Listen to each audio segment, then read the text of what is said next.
مساجد پر فخر۔ عن انس بن مالک رضی اللہ تعالی عنہ قال قال رسول اللہ صلی اللہ علیہ وسلم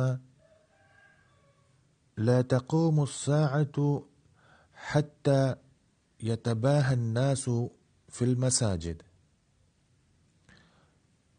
رواہ ابن ماجہ ونحوہ عند النساء۔